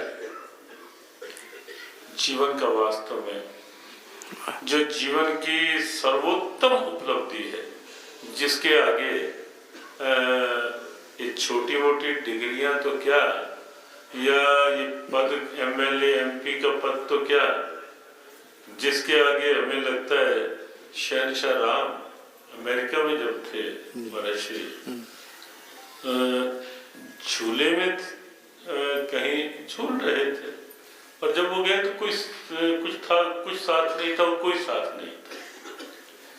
और यह भी नहीं पता था कि मुझे जाना कहाँ है। टहल रहे थे, किसी ने देखा कि सबके कोई स्वजन परिजन ले गए।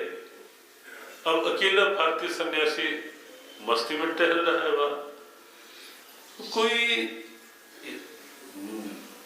नव दंपति या परिवार था, उन्होंने आकर पूछा, भारतीय सन्यासी आपका कोई मित्र या कोई रिलेशन यहाँ नहीं है? कहा है अभी तक आपको लेने नहीं आया? कहा आ चुका है। तो उस व्यक्ति ने जब इधर देखा उधर देखा, कोई दिखा नहीं। कहा कौन, कहाँ? तो स्वामीराम ने उसके कंधे पर हाथ रखा कि यही तो है जो मेरा मित्र है। वाह। और तो मैं किसी को जानता है। सत्य घटना है। वाह। और जैसे ही हाथ ऐसे कंधे पर रखा, वो व्यक्ति तो ऐसे रोमांच और इतने प्रेम से लेकर के गया। वाह। व्यवस्था की, और घर के बाहर एक झूला लगा हुआ था, तो झूले पर बैठे थे, कुछ दिन रहे वहां। तो वो वहीं थे जहां राष्ट्रपति की पास ही। तो अमेरिकन राष्ट्रपति को जब पता चला कि भारत का कोई ऐसा एक सन्यासी आया हुआ है, तो वो चल के आए दर्शनों के लिए। जब दर्शनों के लिए आए, सामने खड़े थे और वो अपना झूला, किसी ने आके कान में कहा कि राष्ट्रपति, अमेरिका के राष्ट्रपति, वो अपने झूला चल रहा है। वो राष्ट्रपति साथ वाले को कहते हैं, अपने जो उनके सहयोगी थे, लगता है कि जैसे अमेरिका का राष्ट्रपति मैं नहीं, जैसे राष्ट्रपति ये हो। और वो शब्द उनके कान में पड़ गए स्वामीराम के। जैसे ही कहा कि लगता है कि राष्ट्रपति मैं नहीं, राष्ट्रपति जैसे ये कोई यहाँ, ये ऐसे मस्त। तो कान में जब पड़े तो राम खिलखिला कर हंसे। कहा राम केवल अमेरिका का राष्ट्रपति नहीं, राम तो सातों द्वीपों का बादशाह। जैसे अभी ने कहा दास शब्द प्रयोग होता है, तो अपने आपको नहीं, क्यों राम, तो राम केवल अमेरिका का राष्ट्रपति नहीं, राम तो सातों द्वीपों का बादशाह है। वाह। प्रणाम करके चले। तो कभी कभी ऐसी जो स्थिति होती है, जो हम कह रहे थे कि किसी महापुरुष के ऐसे शब्द जब कान में पड़ते हैं, या उस भाव स्थिति में कभी किसी महापुरुष के दर्शन हो जाए, दृष्टि मिल जाए, या स्पर्श का सौभाग्य मिल जाए, उसके आगे तो ये पद, ये प्रतिष्ठा, ये सब लगता है अलग स्थितियां हैं। तो आज हमें तो लग रहा था जैसे हम स्वयं बिल्कुल श्रवण में उसमें थे, तो हमें लग रहा था कि कहीं बाधा बीच में, उस भाव आनंद के प्रवाह में बीच में इस माइक ने कोई बाधा डाल दी होगी। नहीं, बिल्कुल उस आनंद में ही रहे, यही उचित है इस समय। हमें नहीं पता कि कौन सा प्रसंग कथा का या कैसा, लेकिन बस जो चल रहा था वास्तव में और परम आनंद था। हम स्वयं को अत्यंत सौभाग्यशाली मान रहे हैं कि ऐसे क्षणों में यहाँ आना हुआ, जब एक परम तत्वज्ञ, रसज्ञ, दिव्य संत की चर्चा व्यासपीठ से चल रही थी। देखो कथा प्रसंग सुनते ही हैं, कभी भी हो, कहीं भी हो, तत्व के रूप में भागवत हो, भक्तमाल हो, लाभ ही लाभ है। नेहा विक्रमनाशवस्ति प्रत्यवाय न विद्यते, कोई प्रत्यवाय नहीं, कोई वो विपरीत स्थिति नहीं कही जा सकती। लेकिन जब श्री धाम हो, मलुक पीठ का भाव में और तपोपूत स्थल हो, और स्वयं पूज्य श्री व्यासपीठ पर विराजित हों, और सौभाग्य मिल रहा हो तो हमें लगता है कि जीवन का पर्व सौभाग्य भी है, एक अति विशिष्ट कृपा भी है और जीवन की सर्वोत्तम उपलब्धि भी इसे माना जाना चाहिए। जीवन की अक्षय निधि भी है। फिक्स डिपॉजिट जो होता है वो उसको हिंदी का शब्द है अक्षय निधि। तो कई बार कहते हैं कि वो फिक्स डिपॉजिट तो जितने फिक्स कर लो वो तो अंत में तो कोविड ने दिखाया कितने चले गए, तिजोरियां भरी रही थरी रही, कितने चले गए वो अक्षय निधि। लेकिन वास्तव में जीवन की वास्तविक अक्षय निधि ये है जो ये क्षण हमें उपलब्ध हो रहे हैं। या श्री धाम में व्यासपीठ के समक्ष बैठ करके प्रणाम व्यासपीठ को, पूज्यपाद महाराज श्री की भाव दिव्यता को, आप सबके सौभाग्य को भी प्रणाम। और पूज्यपाद रमणनीति वाले महाराज श्री की चर्चा आई। आज महाराज श्री हम कभी कभी महाराज श्री के स्नेह को, उनकी कृपा आशीर्वाद को देख कर मन इतना रोमांचित होता है। आज से श्री राधा वल्लभ जी में खिचड़ी उत्सव का प्रारंभ था। हम प्रभात में मंगला इस समय जाना हुआ तो जैसे ही बैठे थे तो त्र्यंबकेश्वर से महाराज श्री का फोन आ गया। कहाँ हो? बस एकदम कहते बस अभी भी कुछ अभिषेक किया और मन हुआ तो हमने स्मरण दिलवाया कि आप जी का तो वहाँ भी मलुक पीठ में भी कहते मैं तो भाव से तो हूँ, वहाँ बस त्र्यंबकेश्वर का थोड़ा भाव में हूँ। तो चर्चा सुबह ही आई श्री राधा वल्लभ जी में कहीं इस समक्ष महाराज श्री से हुई और यहाँ के भी तो संकेत किया कि जब जाओगे तो हमने कहा वो तो महाराज श्री हैं और हमें जाना है तो आपकी की उपस्थिति तो सदैव रोम रोम में सदैव अनुभूत रहती है।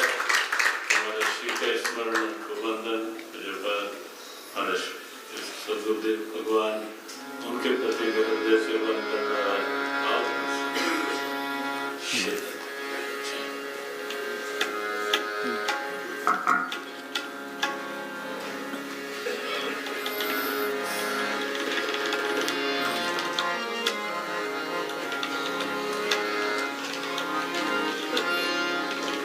अभी वृंदावन कब तक राम जय जय राम, श्री राम जय राम जय जय श्री राम। भक्तों से निवेदन है वो मास्क लगा करके ही रखें और जिन जिन लोगों को खांसी है या बुखार है वो लोग अपना ध्यान रखें और हम सब का ध्यान रखें, इसलिए मास्क लगा करके ही बैठें। राम जय जय राम, श्री राम जय जय राम, श्री राम जय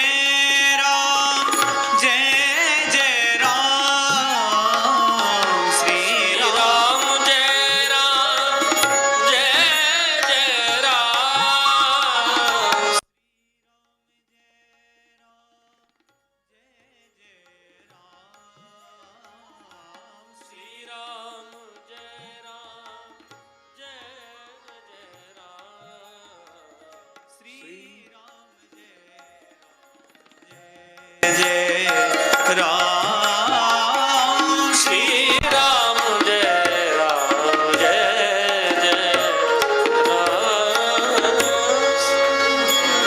जय जय श्री राधे। राजर्षि परीक्षित ने सृष्टि विषयक प्रश्न किया। सुखदेव जी ने मंगलाचरण पूर्वक सृष्टि विषयक प्रश्न का समाधान करते हुए ब्रह्मा जी और नारद जी के संवाद का स्मरण किया। भगवान ने कैसे महत्त्वादि के क्रम से सृष्टि का विस्तार किया, ब्रह्मा जी ने नारद जी को समझाया। और अंत में कहा, न भारती मेऽङ्गमृषोपलक्ष्यते न वै क्वचिन्मे मनसो मृषा गतिः न मे ऋषिकाणि पतन्त्यसत्पथे यन्मे हृदयोत्कण्ठ्यवता धृतो हरि। यहाँ इस श्लोक में नारद जी का संबोधन है अंग।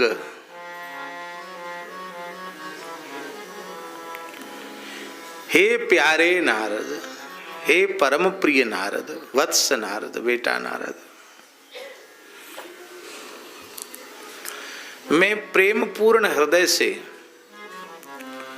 उत्कंठित हृदय से निरंतर भगवान का स्मरण करता रहता हूं। ब्रह्मा जी कह रहे हैं, यही कारण है कि मेरी वाणी भगवत विषय को छोड़ करके मिथ्या विषय में प्रयुक्त नहीं होती है। मेरी वाणी कभी असत्य विषयों की ओर नहीं जाती है। मेरा मन कभी असत्य संकल्प नहीं करता। मेरी इंद्रियां कभी कुमार्ग में नहीं, असत पथ में मेरी इंद्रियां नहीं जाती हैं, क्योंकि मेरे प्रेम पूर्ण उत्कंठित हृदय के स्वामी श्री हरि हैं। मैं निरंतर उनकी याद करता रहता हूं। आशय समझे? चाहे जो प्रयत्न कर लो,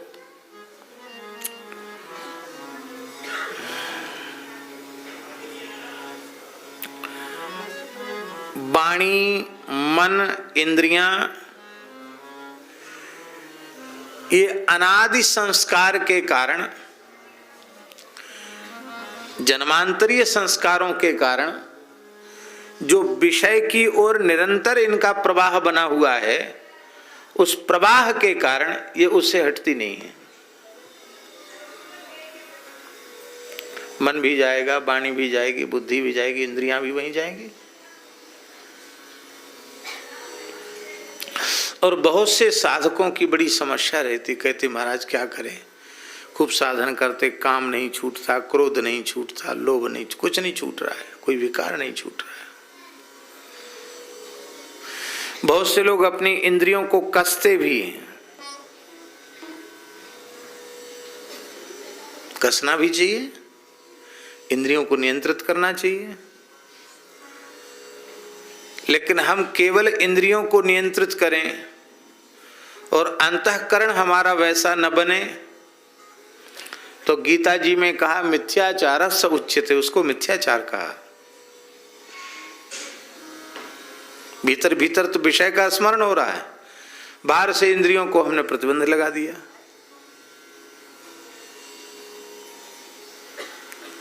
उसका कारण यह है, हम सफल इसलिए नहीं हो पाते हैं कि जहां से बीमारी लगी है वहां हम चिकित्सा करते ही नहीं।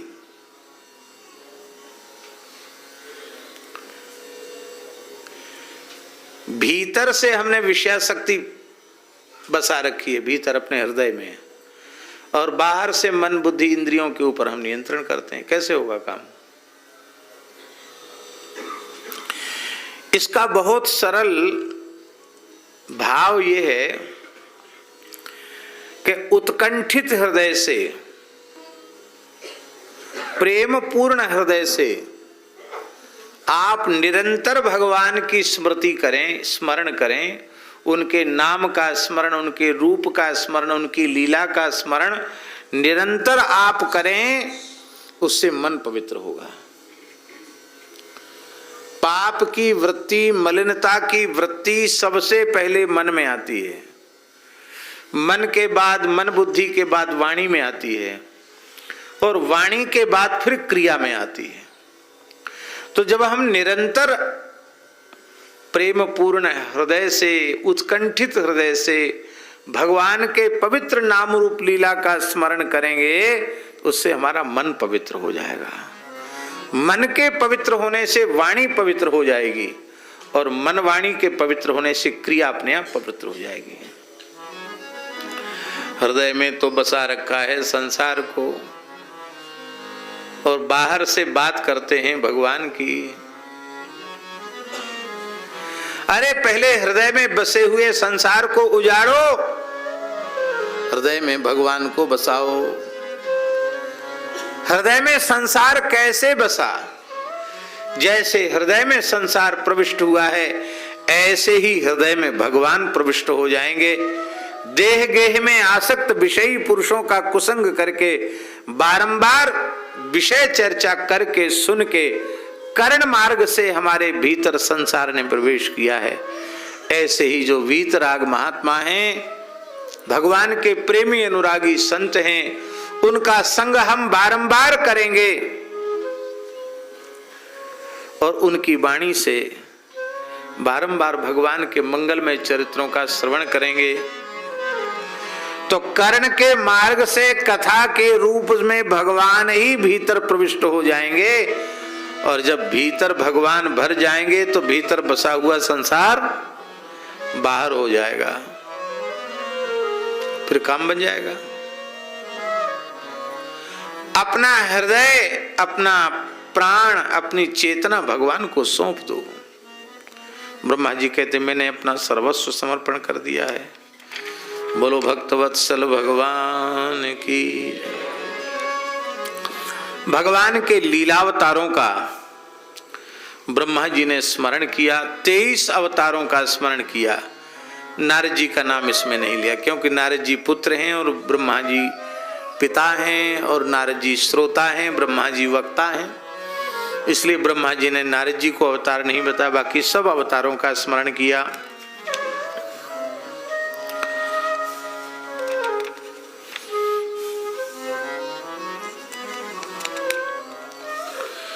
जय जय श्री राधे। इन सब भगवान के अवतार चरित्रों का स्मरण करने के पश्चात ब्रह्मा जी ने कहा, इदं भागवतं नाम यन्मे भगवतोदितं संग्रहोऽयं विभूतीनां त्वमेतद् विपुलीकुरु। ये भगवान के अवतार चरित्रों को ही भागवत कहते हैं।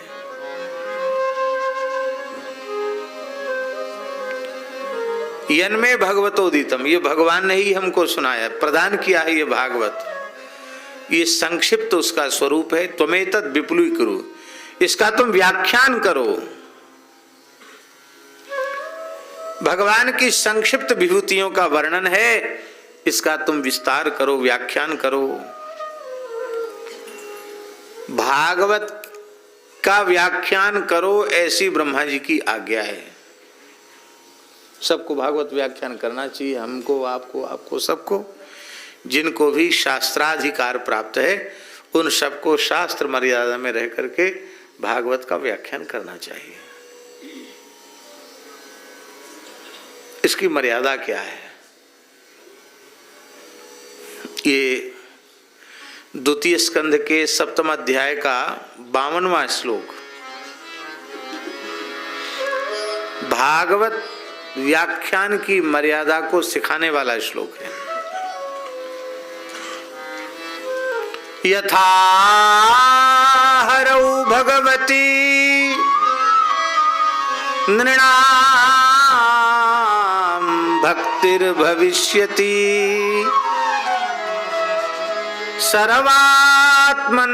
सर्वात्मन्यखिलाधारे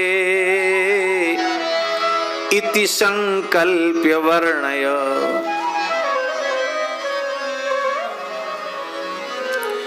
सर्वात्मा, अखिलात्मा, विश्वात्मा भगवान में जिस प्रकार से सब जीवों की प्रेममयी भक्ति हो जाए, बस यही संकल्प लेकर के तुम कथा कहो। भगवान की कथा कहने में एक ही संकल्प वक्ता के भीतर होना चाहिए, श्रोता के भीतर भी एक ही संकल्प, शरीर संसार से वैराग्य होवे, भगवान के चरणों में अनुराग होवे, ये उसके मन में संकल्प होना चाहिए। और वक्ता के मन में भी एक ही संकल्प होना चाहिए कि हम इस पद्धति से भगवान की कथा कहें कि सर्वात्मा विश्वात्मा अखिलात्मा भगवान के प्रति सबकी भक्ति उत्पन्न हो जाए।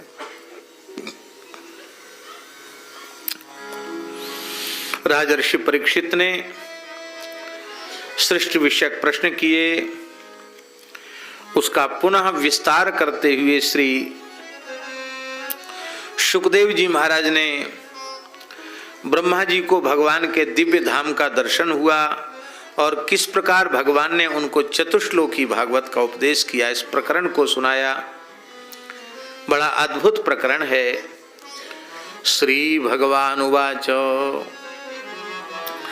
ज्ञानम परम गुह्यम मे यद विज्ञान समन्वितम सरहस्यम तदंगंच गृहाण गदितम मया यावानहं यथा भावो यद्रूप गुण कर्मकः तथैव तत्व विज्ञानमस्तु ते मदनुग्रहात् अहमेवास्मेवाग्रे नान्यत् सदसत् परम पश्चादहं यदेतच्च यो वशिष्येत सोऽस्म्यहम् रतेर्थं यत् प्रतीयेत न प्रतीयेत चात्मनि तद विद्यादात्मनो मायां यथा भासो यथा तमः यथा महान्ति भूतानि भूतेषु चावचेष्वनु प्रविष्टान्य प्रविष्टानि तथा तेषु न तेष्वहम् एतावदेव जिज्ञास्यं तत्त्व जिज्ञासुनात्मनः अन्वय व्यतिरेकाभ्यां यत् स्यात् सर्वत्र सर्वदा एतन्मतं समातिष्ठ परमेण समाधिना भवान् कल्प विकल्पेषु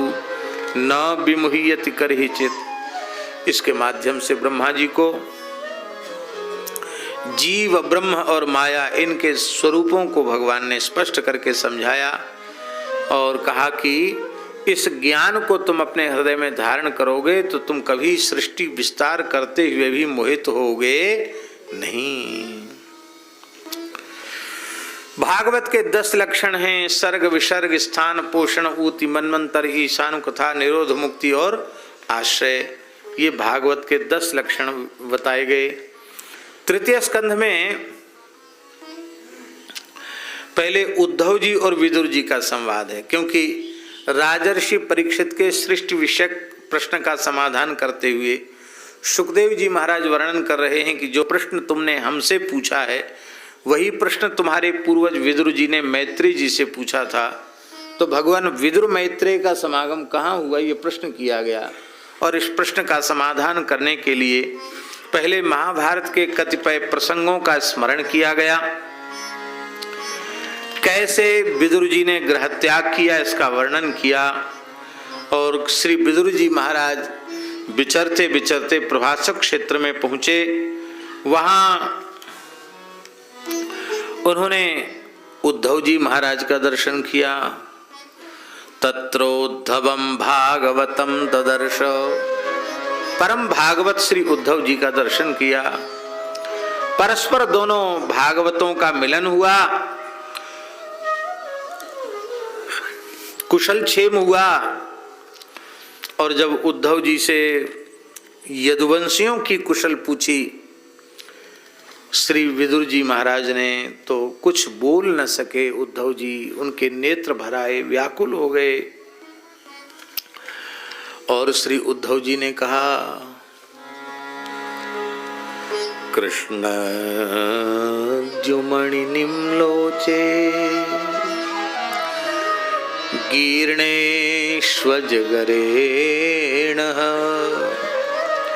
किन्नु नः कुशलं ब्रूयाम गतश्री सुगृहेष्वहम्। द्युमणि निम्लोचे, श्री कृष्ण रूपी सूर्य के अस्त होने के बाद काल रूपी अजगर ने 56 करोड़ यदुवंशियों को निगल लिया है। श्री कृष्ण के अंतर्धान होने के बाद भी कुशल पूछ रहे हैं। गतश्रीषु, श्री कृष्ण की उपस्थिति से हम सब श्रीमान थे, उनके लीला संवरण करते ही हम सब श्रीहीन हो गए। हे विदुर जी, दुर्भगो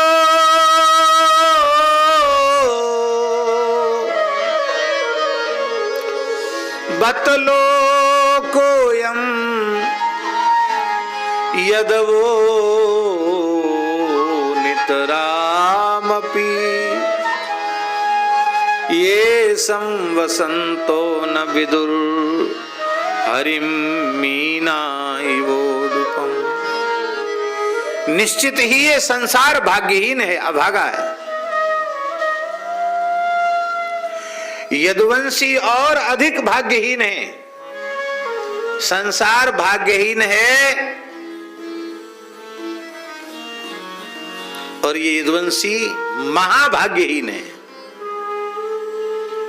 क्योंकि ये संवसंतो न विदुः। ये तो श्री कृष्ण के साथ ही साथ रह रहे थे, फिर भी श्री कृष्ण को पहचान न सके। कैसे नहीं पहचान सके? बोले मीना उडुपम इव, जैसे मछलियां चंद्रमा को, जैसे मछलियां चंद्रमा को। चंद्रमा समुद्र से उत्पन्न हुआ, क्षीर सिंधु से उत्पन्न हुआ, अब मछलियां भी समुद्र में ही रहती।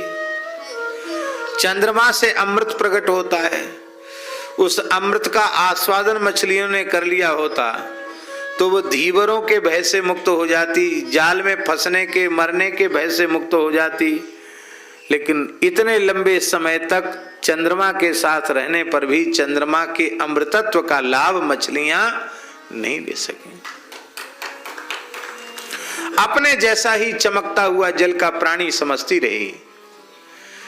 ऐसे ही भगवान ने अवतार लिया इस धरती पर यह मरण धर्मा मनुष्य श्री कृष्ण 125 वर्ष तक ठाकुर जी साक्षात धरती पर विराजे, लेकिन कितने लोग भगवान का प्रत्यक्ष दर्शन कर सके? पहचान नहीं सके। अरे और तो और, जिन कौरवों के यहां भगवान शांति दूत बनकर पधारे, पांडवों के शांति दूत बनकर, उस सभा में भी श्री कृष्ण को पहचानने वाले उंगली पर गिनने वाले लोग थे। ऋषि मुनि महात्मा, भीष्म जी, विदुर जी, कृपाचार्य जी, द्रोणाचार्य जी, बस इतने ही लोग जानते थे। और कौन जानता था कि परमात्मा है? भगवान की विलक्षण भगवत्ता के प्रकट होने के बाद भी श्री कृष्ण जादूगर है उनको लगता था, श्री कृष्ण परमात्मा ही उनको नहीं लगता था। चलो, बाहर के लोग तो बाहर के थे, जो साथ ही साथ रहते थे द्वारिका में, वो भी श्री कृष्ण को पहचान नहीं सके।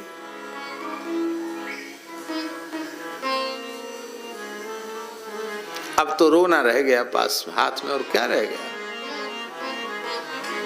जो बात भगवान के संबंध में है वही बात भगवत स्वरूप महापुरुषों के संबंध में है।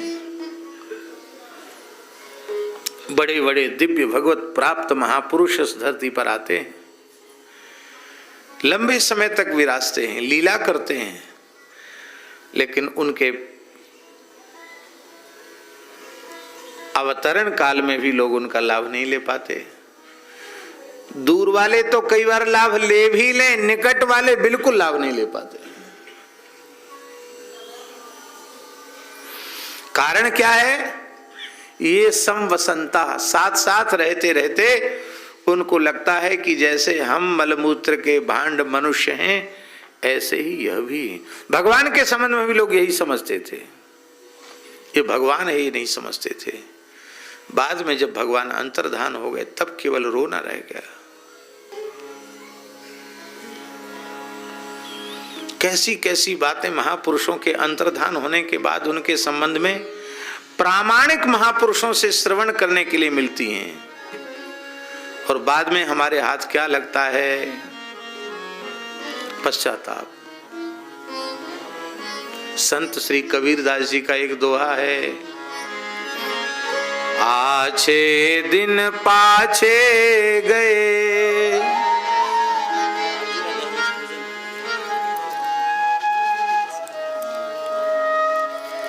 आछे दिन विराजमान पाछे गए, किया न गुरु शन हेत, अब पछताए होत का, जब चिड़िया चुग गई खेत। बोलो श्री बांके बिहारी लाल की जय। इसलिए जब तक भगवान विराजमान हो या भगवत स्वरूप आचार्य विराजमान हो तब तक उनकी उपस्थिति का लाभ हमें ले लेना चाहिए, नहीं तो बाद में पश्चाताप ही शेष रह जाएगा।